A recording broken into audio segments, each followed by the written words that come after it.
Russia అధ్యక్షుడు Putin మరికాసేపట్లో ఇండియాకు రానున్నారు. ప్రధాని మోదీ ఇచ్చే విందులో పాల్గొంటారు. రేపు హైదరాబాద్ హౌస్ లో ప్రధానితో పుతిన్ పలు అంశాలపై చర్చిస్తారు.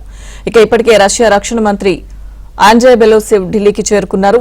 భారత రక్షణ మంత్రి రాజ్నాథ్ సింగ్ తో కలిసి నేషనల్ వార్ మెమోరియల్ ను సందర్శించారు. రక్షణ శాఖకు సంబంధించి కీలక అంశాలపై ఆండ్రే బెలోసివ్ తో కలిసి చర్చించారు.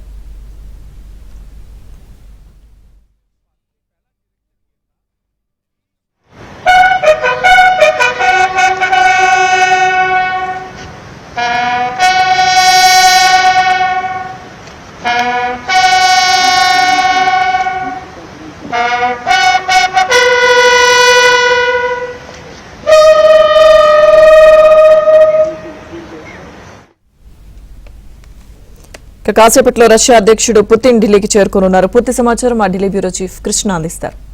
కృష్ణ. లక్ష్మీదుర్గ, మరికొద్దిసేపట్లో రష్యా అధ్యక్షుడు పుతిన్ ఢిల్లీకి రాబోతున్నారు. పుతిన్కి కేంద్ర విదేశాంగ శాఖ మంత్రి జయశంకర్ స్వాగతం పలుకుతున్నారు. ఆ తర్వాత ఆయన నేరుగా ప్రధాని మోదీ నివాసానికి వెళ్ళబోతున్నారు. ఆయన ప్రధాని మోదీ ఇచ్చే విందులో పుతిన్ పాల్గొనబోతున్నారు. ప్రధాని మోదీ విందుతో ప్రారంభమయ్యే పుతిన్ పర్యటన రేపు రాష్ట్రపతి రాత్రి ఇచ్చే విందుతో పుతిన్ పర్యటన ముగించబోతుంది. ఈలోగా అనేక కార్యక్రమాలు కూడా ఉన్నాయి. బిజీగా గడపబోతున్నారు. ఇది 2 రోజుల పర్యటన. ఈరోజు రాత్రి 8:30 గంటల వరకు కూడా ప్రధాని మోదీ నివాసంలోనే ఆయన ఈ యొక్క సమావేశాన్ని జరగబోతున్నారు. 1-to-1 చర్చలు జరగబోతున్నాయి. ఆ తర్వాత 8:30 తర్వాత ఇక్కడ హోటల్కి వెళ్ళి ఆయన రెస్ట్ తీసుకుంటున్నారు. రేపు ఉదయం 10 గంటల నుంచి మళ్ళీ అధికారిక కార్యక్రమాలు ప్రారంభంగా అవుతున్నాయి. రేపు ఉదయాన్నే రాష్ట్రపతి భవన్కి వెళ్ళి అక్కడ గార్డ్ ఆఫ్ ఆనర్లో పాల్గొంటారు. తర్వాత కొద్దిసేపు రాష్ట్రపతితో ముచ్చరించి తర్వాత రాజ్ఘాట్కి వెళ్ళి మహాత్మా గాంధీకి ఆయన అంజలి ఘటించబోతున్నారు. ఆ తర్వాత నేరుగా హైదరాబాద్ హౌస్కి వచ్చి భారత ప్రధాని మోదీతో చర్చలో పాల్గొంటున్నారు. మధ్యాహ్నం 2 గంటలకు మళ్ళీ ప్రధాని మోదీ రష్యా అధ్యక్షుడు పుతిన్కి లంచ్ ఇస్తున్నారు. ఆ తర్వాత వరుసగా ఏదైతే ఇరు దేశాలకు సంబంధించినటువంటి దౌత్య వర్గాలు, అదేవిధంగా ఆయా శాఖలకు సంబంధించినటువంటి కార్యదర్శులు, ఈ యొక్క శాఖల స్థాయిలో, అధికారుల స్థాయిలో సమావేశాలు జరగబోతున్నాయి. అయితే ఈ ఇద్దరు సమావేశం తర్వాత కొన్ని కీలకమైనటువంటి ప్రకటనలు కూడా జాయింట్ ప్రెస్ కాన్ఫరెన్స్ జరగబోతుంది. జాయింట్గా ప్రకటనలు కూడా చేయబోతున్నారు. ఉమ్మడి ప్రకటనలు, ఇరు దేశాల మధ్య కుదిరినటువంటి ఒప్పందాలు ఏంటి, ఆ వాటికి సంబంధించినటువంటి అంశాలన్నీ కూడా ఇద్దరు కలిసి జాయింట్ ప్రకటన చేసే అవకాశం ఉంటుంది. ఆ తర్వాత రాత్రి మళ్ళీ రాష్ట్రపతి భవన్కి వెళ్ళి ద్రౌపది ముర్ము ఇచ్చే విందులో పాల్గొనబోతున్నారు. రాత్రి 8:30-9 తర్వాత మళ్ళీ ఆయన భారత్ పర్యటన ముగించుకొని తిరిగి వెళ్ళిపోతున్నారు. అయితే ఈ యొక్క రష్యా అధ్యక్షుడు పుతిన్ రాక సందర్భంగా భారతదేశంలో కూడా కొన్ని రాష్ట్రాల్లో ఆయన్ను స్వాగతిస్తూ అనేక కార్యక్రమాలు చేపట్టారు. వారణాసిలో కూడా ఇండియా రష్యా మార్చ్ అంటూ ఒక మార్చ్ కూడా తీశారు.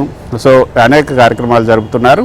అయితే ఈలోగా ఇందాక మీరు చెప్పినట్లుగా రష్యాకు సంబంధించినటువంటి రష్యా రక్షణ శాఖకు సంబంధించినటువంటి రక్షణ శాఖ మంత్రి ఢిల్లీకి వచ్చారు. భారత రక్షణ శాఖ మంత్రి అదేవిధంగా రష్యా రక్షణ శాఖ మంత్రి మధ్య చర్చలు అయితే కొనసాగుతున్నాయి.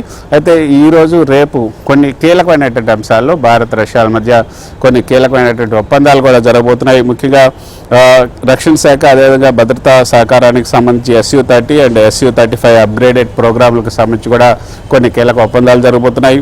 బ్రహ్మోస్ మిసైల్ సిస్టమ్ విస్తరణకు సంబంధించి, అదేవిధంగా మీరు చెప్పినట్లుగా S-400 వాయు రక్షణ వ్యవస్థకు సంబంధించినటువంటి డెలివరీ వేగవంతం చేయాలి. కొత్తగా కొన్ని S-400 పైన కూడా సుదర్శన్ 400 కొన్ని వ్యవస్థలను కూడా డెలివరీ చేయాలని కోరుతున్నారు. దానికి సంబంధించి కూడా కొత్త ఒప్పందాలు చేయబోతున్నారు. భవిష్యత్తులో SU-57 5th generation fighter jet పై కూడా చర్చ జరుగుతుంది. Indo Russia joint defence production యూనిట్లు, అదేవిధంగా యుద్ధ సామాగ్రికి సంబంధించిన స్పేర్ పార్ట్స్, మెయింటెనెన్స్ డీల్, వీటిపైన కూడా చర్చ జరగబోతుంది. ఇక ఎనర్జీ సెక్టార్కి సంబంధించి కీలకమైనటువంటి చర్చలు, అదేవిధంగా ఒప్పందాలు కూడా జరగబోతున్నాయి. రష్యా నుంచి భారత్కి క్రూడ్ ఆయిల్ సరఫరాల పెంపు, చమురు లాంగ్ టర్మ్ కాంట్రాక్టు, అణుశక్తి సహకారం, కోడంగులం NPP కొత్త యూనిట్లు, LNG అండ్ గ్యాస్ పైప్లైన్ ప్రాజెక్టులు, ఈ విధంగా వాణిజ్యం, అదేవిధంగా ఆర్థిక రంగానికి సంబంధించి కూడా అనేక ఒప్పందాలు జరగబోతున్నాయి. ఈ ఒప్పందాల తర్వాత రేపు ఒక ఉమ్మడి ప్రకటన చేస్తారు. ఆ తర్వాత భారత